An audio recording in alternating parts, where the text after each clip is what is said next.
عید الاضحیٰ کے موقع پر سیاسی قیادت نے اپنے پیغامات میں کہا ہے کہ مقدس تہوار اطاعت الہی، صبر، وفا اور ایثار کے عظیم جذبے کی یاد دلاتا ہے۔ قومی وحدت کو مقدم رکھا جائے۔ عید الاضحیٰ کے موقع پر صدر مملکت، وزیر اعظم، وزرائے اعلیٰ اور دیگر شخصیات نے قوم کو عید کی مبارکباد دی۔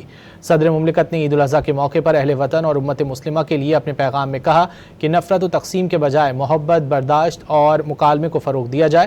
صدر مملکت کا کہنا ہے کہ عید کی خوشیاں اسی وقت مکمل ہوتی ہیں جب محروم، مستحق اور سفید پوش افراد بھی اس میں شریک ہوں۔ وزیر اعظم نے عید پر اپنے پیغام میں کہا کہ عید عظیم الشان سنت ابراہیمی کی یاد دلاتی ہے۔ اپنے پیغام میں وزیر اعظم نے مادر وطن کے شہداء کی قربانیوں کا بھی ذکر کیا اور انہیں قومی فخر قرار دیا۔ وزیر اعظم نے پوری قوم کی جانب سے فلسطینی اور مقبوضہ کشمیر کے مظلوم بھائیوں اور بہنوں کے ساتھ مکمل اظہار یکجہتی کا بھی اظہار کیا۔